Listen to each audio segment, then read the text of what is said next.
You're joining me on the floor again. I got this new crate.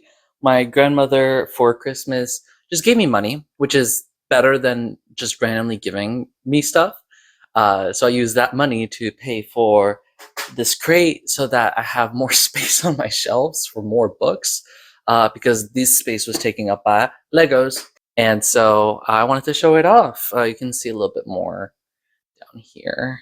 But yeah, don't look at that. Hello, if you've been here before, welcome back. If not, hi, my name is David. I make videos talking about media that I want to talk about. I want to do like a little a book haul because I didn't recently just get a huge amount of books, but since the last book haul that I did, which was in October, I got a handful of other books besides that. And it got to the point where I'm like, oh, I'm not going to get to these for a hot minute, so I might as well just mention that I have these, because a handful of these are actually recommendations from fellow booktubers that I will be mentioning as well. So yeah, I guess this is sort of like a random 2026 book haul. I'm definitely not going to get through these books anytime soon, but I definitely want to mention them at least. First off, these two books that I got are short story collections, short story anthologies, The Best American Science Fiction Fantasy of 2018, edited by N.K. Jemisin, the series edited by John Joseph Adams. I've been reading through the series, and I've talked about 15, 16, 17 recently, and I'm just going to continue the series. And then also The Best Horror of the Year, Volume 10, edited by Ellen Datlow. Horror and science fiction short stories are I love reading them, and so I wanted to have these next up. I bought them when I finished the most recent collection, but I decided to take a break from huge short story collections because I just talked a lot about them. Next is Bloom by Delilah S. Dawson. This was listed as Isabel Reed's one of the best books, I believe probably like second or third horror book that she read this year. And so I saw it on my local bookstore. It's a short book, small book, so it was pretty inexpensive as well. So I was like, you know what? Yeah, let me just grab it, have it for me to read at some point. She says it's really good. I have high expectations for it, but at least I know it's queer. I know it's lesbians, right? Yes, but I don't know how far the horror goes, so I'm really excited to get to read this. Next are three books that I got my hands on because there was a sale at Target that was like buy two, get one 50% off, and they were already marked down. So I was like, yeah, sure. And I shouldn't have wasted money at that point, but I was like, I might as well because there's a sale. So overall, I got it so I could have my hands on Catavassus, specifically this collector's edition with these colored, I think it's called sprayed edges, that look really cool. It was already 30% off, so I was like, yeah, might as well get it. And I don't know if the normal edition has these inside and then this front cover as well. But I was like, you know what? I want to read R.F. Kuang. I might as well get R.F. Kuang's collector's edition, I think, or specifically Target edition, something like that. And the other two books were Finding My Way, which is Malala's memoir, which I saw a lot of press about, and so I wanted to read it so I can be like, yeah, I read her memoir. The last memoir I read was I'm Glad My Mom Died, Jeanette McCurdy. So I'm going to be comparing this one to that one, but it's obviously going to be very different types of memoirs. I heard good things about this one, so. And then I got The God of the Woods by Liz Moore. I definitely seen this book revolving around the BookTube, book Twitter sphere. I don't really know much about it, but it was on sale and I had to pick a third book. So I was like, yeah, let's get this one because I've heard some good things about it. I'm not going to approach this with any sort of expectations. It's a crime thriller, and I'm starting to read more thrillers, so hopefully it's good. I do like the cover. I think the pink dripping down with a different texture into the woods is a very evocative image. So I wonder what that's gonna do in the story. So that's one crop. And then I have another crop of books that hopefully I will read within groups of it, you know what I mean? The next crop of books I got, it would be a huge book haul for this part because all of these next books I got from a bookstore, a local bookstore. 4 of them I bought on a sale, and the rest of them were just gifted to me. So, first is Chuck Tingle's Bury Your Gaze, which I've heard a lot of good things about. I specifically saw Nicole's Bookish Nook talking about really enjoying this book. And so I was like, yeah, I haven't read any Chuck Tingle, might as well. You Weren't Meant to Be Human by Andrew Joseph White. I was not going to read this book. I did read their YA book. It's around here somewhere. I did read their YA book, Hell Followed With Us, and I was fine about it.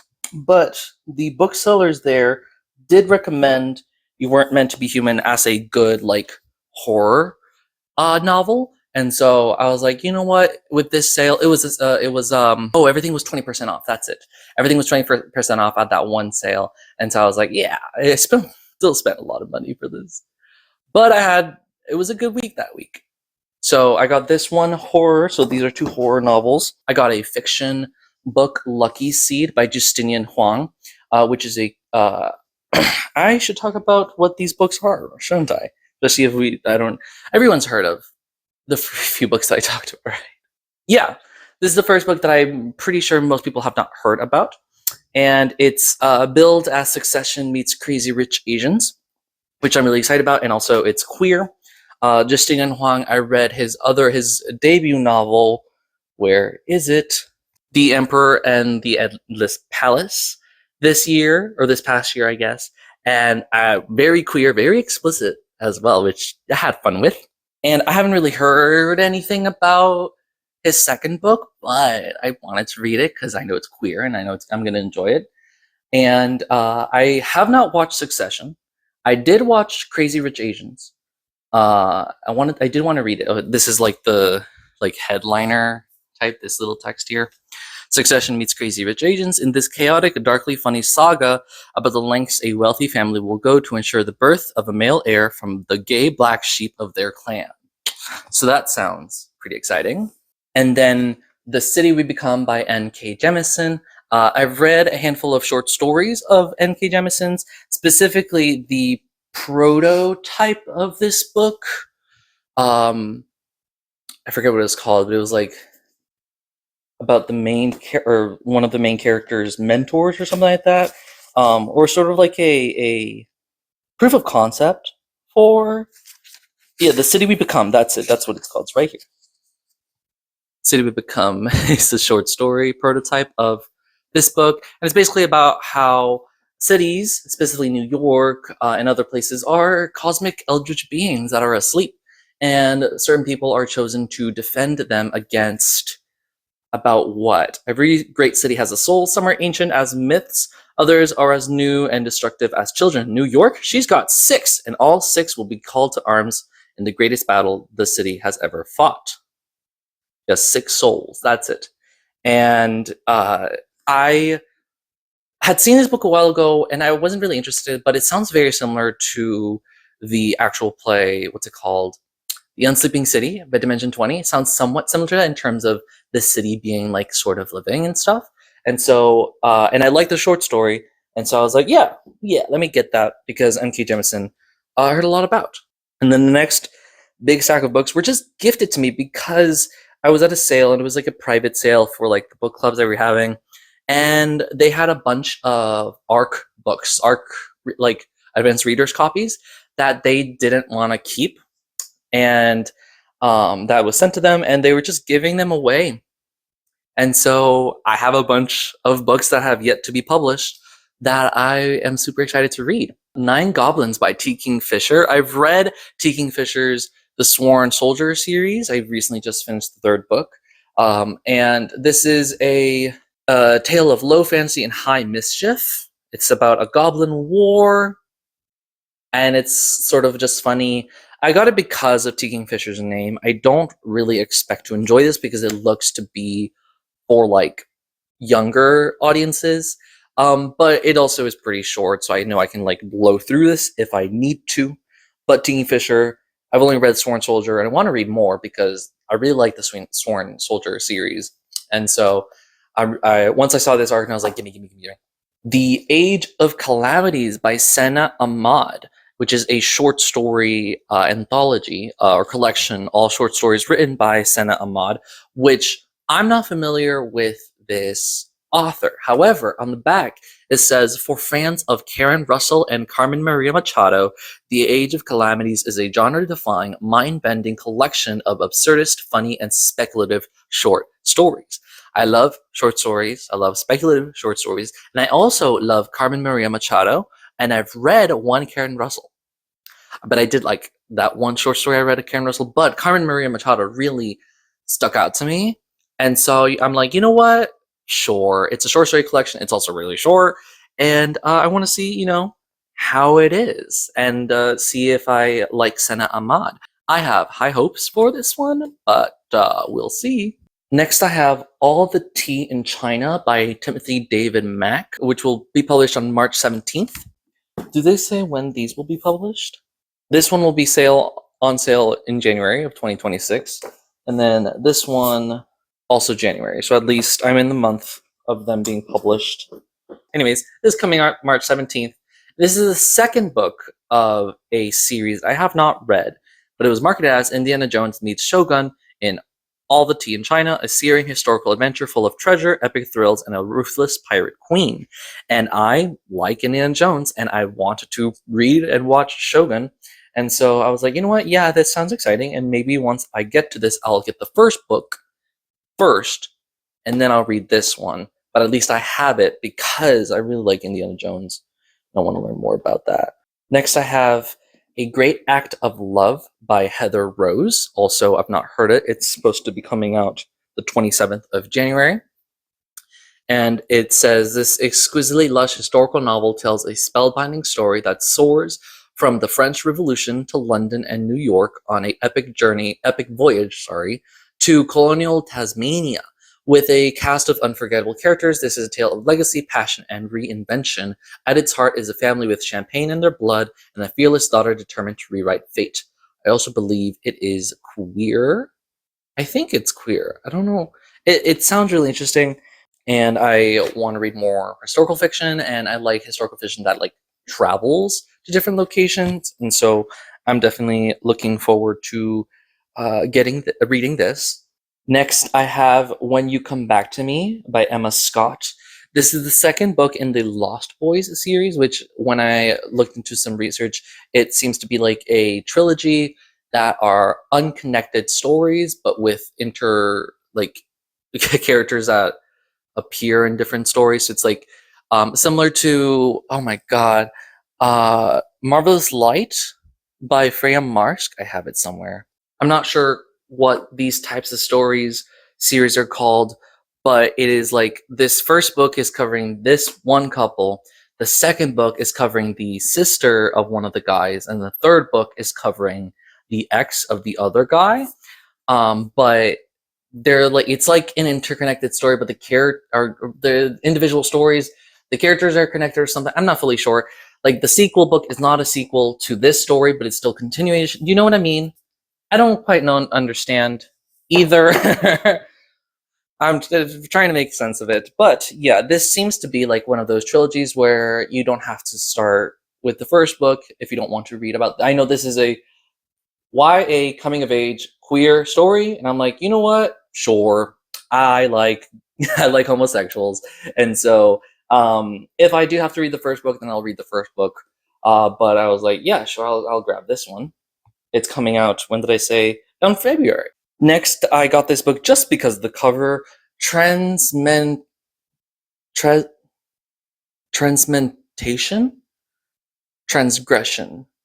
by Darkly Lem, which comes out March 17th, 2026. Shocking death, a dangerous alliance, the world's order on the verge of collapse. Also looks to be a book 2 of a series, a very intense sci-fi novel, and Darkly Lem is 5 authors in an impeccably tailored trench coat named Josh Ear, Craig Lincoln, Ben Murphy, Cadwell Turnbull, and M. Darusha Wem. They live in an Earth-type locality in the central cluster with their 5 kids, several spouses, and a modest menagerie, which means this is just a collection of authors writing one story, and this is like the second book. So same thing with the other arcs that I have. I'll probably read the first book before I read this one. But like, look at that cover. I was like, you know what? Sure, that looks crazy. I'm running out of space. I'm running out of space. Next, I have The Subtle Art of Folding Space by John Chu.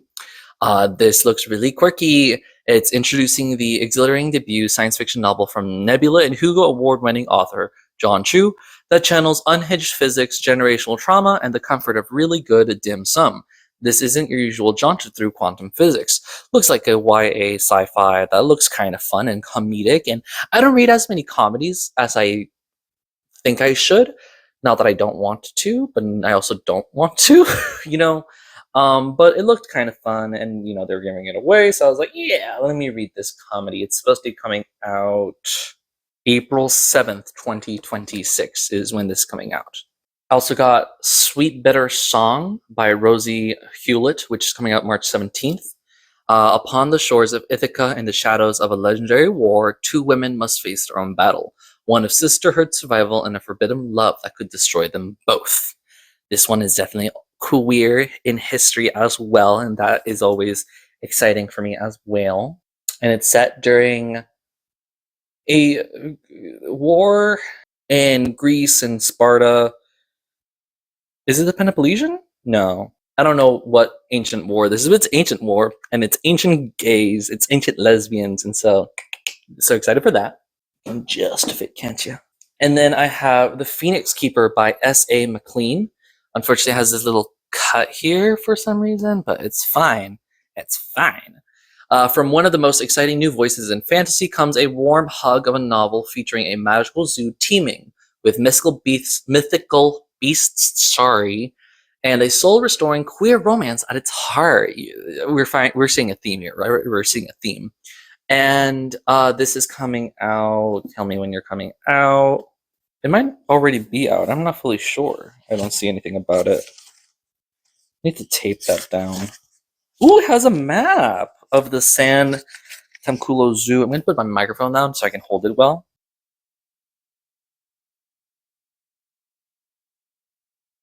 Yeah, it's a map. And I'm not sure if this is fantasy or historical fiction. Yeah, it's fantasy. Is it set in the real world, though? No, it looks like it's a fantasy world as well. Who knew? And this last few crop of books are quote-unquote random, but these are the most recent books that I got. For Christmas, my parents gifted me 5 books. We have a memory called Empire by Arkady Martin, which I'm really excited about because I've wanted to read this book for so long. I started my Goodreads in 2020, and this book I added early 2020. I've been wanting to read this for a long time. I know recently Jessica's library card started to read, or at some point said that she was going to read this month the second book of this series. And I was really happy that my parents got it for me because this is a epic sci-fi, layered, nuanced, and startling imaginative. A Memory Called Empire is a sprawling space opera debut that puts a rare new stamp on the genre. And it's about a empire called, a memory called Empire. Don't quite know what it's about, but it sounds interesting. And I've heard a lot of good things about it. So really happy that they bought this for me. Also got Salvaged by Madeline Rue, which is about a woman on the run who is bioengineer who stumbles upon a pirate ship with a robot who's been salvaged, I assume. This is along the same lines as A Memory, a book that I've been wanting to read for a long time, and I'm really glad that a handful of these I've been wanting to read for a long time, so I finally got my hands on it. The Cloisters by Katy Hayes. I actually don't remember what this one's about. Behind the closed doors, behind the closed doors of the Cloisters, shocking secrets and a mysterious deck of tarot cards spark a deadly power game within a close-knit group of researchers. The Metropolitan Museum of Art in New York. A woman is working there, and she has to work at the Cloisters medieval art museum and garden, and then it's a conspiracy happens or something like that, and there's like tarot cards or something. It looks like it's a mystery, a dangerous game of power, seduction, and ambition turns deadly. So it's also like thriller-ish, and that sounded really interesting to me. I guess because this is on my list. I do not remember why I wanted to read this. This sounds interesting enough, and I have it now, so I might as well just read it. Next, I have "The Mountain in the Sea" by Ray Naylor. Naylor. This is Ray Naylor. I heard Jessica's library card talk about Ray Naylor's work as well, and this is not the first book that I'm going to own of his eventually, but this is definitely the first one. I really like the cover. It feels very cosmic horror, but it's about a species of octopus that have been discovered that may have developed its own language and culture, and then stuff happens, and that's really interesting. I've heard a lot of good things about Ray Naylor, and so I'm looking forward to getting to this one eventually. And finally, they got me Crier's War by Nina Varela. It's a beautiful poem. Oh, this is a quote from Tara Sim. Oh my god, sorry. Okay, so I was trying to find like the blurb in here, but it's there's people who quote novels after they read them, and this one is quoted by Tara Sim. She says, "Crier's War is a beautiful poem of a book that touches meaningfully on such complex themes as forbidden romance, political subterfuge, and what exactly it means to be human. Fans of both fantasy and sci-fi, this book is for you." Tara Sim is the author of one of my favorite fantasy series. Well, she's credited as the author of the Timekeeper trilogy, which Tara Sim sneaks up on me every once in a while because I read the first book in the Timekeeper trilogy, Timekeeper, when I was in high school. I just remember it was gay, and the guy falls in love with the human embodiment of time. Fun. And then I just completely forgot about this book. And hold on, I have to get them now. I've talked about one of my favorite fantasy series of all time is the Dark God series by Tara Sim, City of Dusk and Midnight Kingdom. And there it is. And when I found out that it's by the same author of that one random gay romance that I read when I was in high school, I was like, oh my god, Tara Sim? Anyways, sorry on a good tangent. Crier's War. What's it about? Impossible love between two girls. Lesbians. One human, one maid. A love that can build a revolution. Oh, it's a robot love? Robot romance? Oh no. A maid who is made to be beautiful, made capital M, to be flawless, and to take over the work of her father. Like star-crossed lovers, it looks like. A romantic tale of love, loss, and revenge that grapples with what it really means to be human. And I know that it's book one of like a trilogy, I think. Also, the detail of this cover. Look how it shines, and you have the two women across from each other, reaching out towards each other. So beautiful. So those are the books that my parents got for me. And then even more recently, I went to the library to pick up a library book that I'm going to be reading pretty soon, so I will not be talking about that. But they have a little tiny like library or a bookstore in the library, very tiny. It's just a shelf, just like two shelves. Each book is 10 cents. And every time I go, I stop by and look at it because it does like change pretty rapidly. And so I'm like, you know what? Let me see if I find any interesting books. Usually I don't. This time I found five. Found five books that all came out to be 50 cents. First, we have Arthur C. Clarke, Imperial Earth. Don't know anything about this book. Don't know anything. It says 2276, welcome to Earth for America's quincentennial. The time of troubles is over. War and poverty are dead, and Duncan Mackenzie, benign ruler of the distant world of Titan, has returned to the planet of his forefathers to solve a mystery and create a son, a clone, an exact replica of himself. I assume that's him. I don't know anything about this book. I've never heard about this book. I've heard of Arthur C. Clarke, though, because I did read his... Oh. I read his book, 2001, A Space Odyssey. Here, the book is crediting him as author of the blockbuster bestseller 2010 Odyssey 2, the sequel of the book, which I've never read. But Arthur C. Clarke is also I almost said infamous. He's not infamous. He's just a really famous pulp sci-fi author. And so I was like, yeah, let me read this one.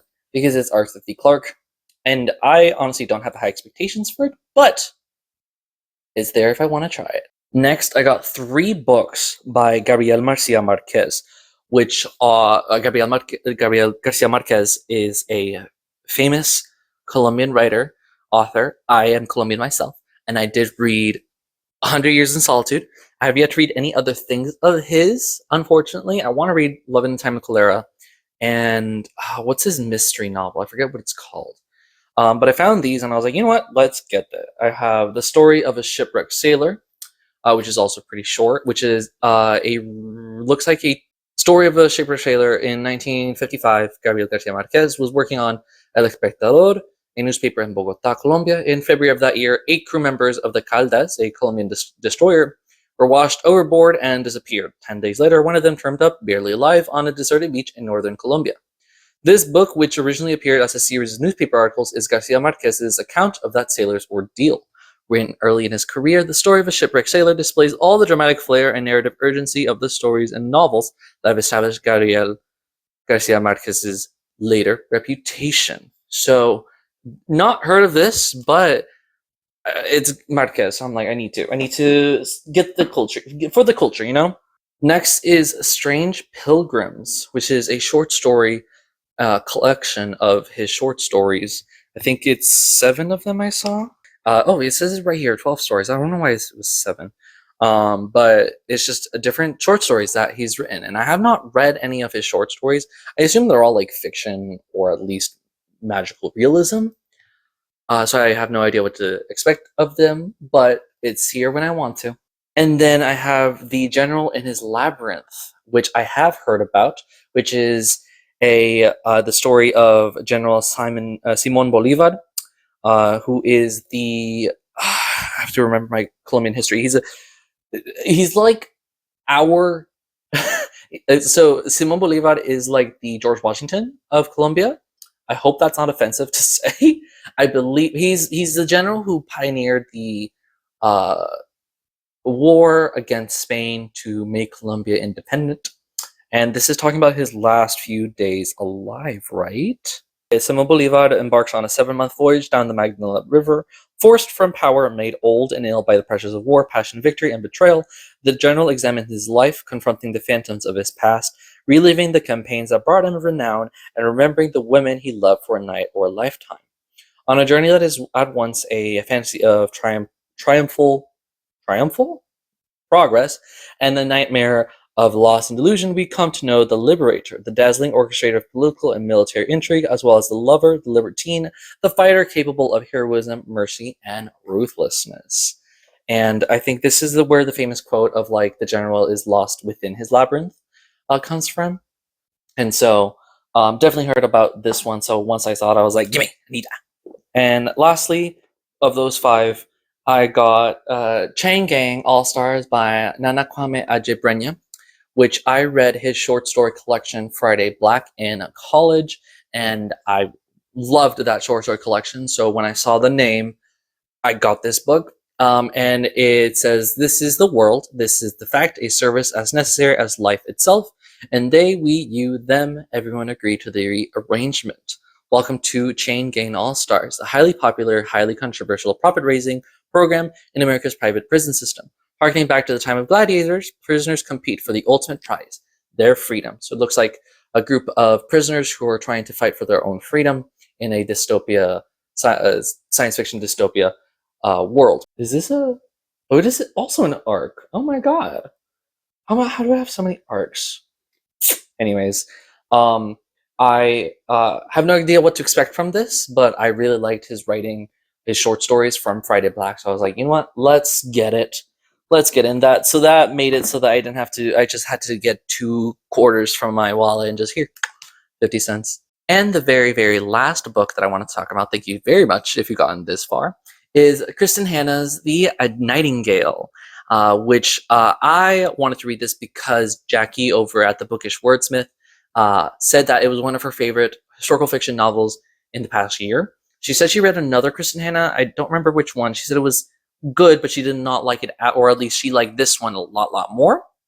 And so this one I actually got from one of those tiny libraries, I think it's called. It's the libraries that people put in front of their house. That's like leave a book, take a book. And I knew that in one of my recent bike rides, I was going to pass by it, so I took a short story collection and trade it. I wanted to trade it or see if I wanted to trade it with anything. And when I went there, I saw this book, and I knew that Jackie had talked about it. So I was like, you know what? Let me at least have it with me, and we'll eventually get it. Because I know that she liked it, so I'll take a recommendation for it. So I have this historical. It's about um, German occupied war torn France, a heartbreaking, beautiful novel that celebrates the resilience of the human spirit and the durability, of women. It is a novel for everyone, a novel for a lifetime. It's about two sisters doing stuff in France. You can see the Eiffel Tower right over here. And yeah, I got it because Jackie said she liked it. And that's it. That's all the books that I got. I got a lot of books, and I will not get to those until maybe halfway of the year. So stay tuned. I'll probably pick and choose, especially with the arcs that are like the second book of the series. Definitely take some time to get through those. I'm looking up because I put them on my shelf that are to be read shelf up there. Anyways, if you got this far, thank you so much for watching. Let me know if you read any of these books, see if I should bump some of them up, or if you've heard any of the authors or books in the ARC books that I got, and see if I should speed up what I'm reading to get to those faster. And yeah, stay tuned for any of my reading wrap-ups for the month of January, February, etc. Same thing for movies that I'll be talking about eventually, and any other projects that I might be working on. Wink, wink, nudge, nudge. Thank you so much for watching. Don't forget to like, comment, and subscribe. Share with your friends. Let me know what you think. Don't forget to be passionate, and I'll see you later.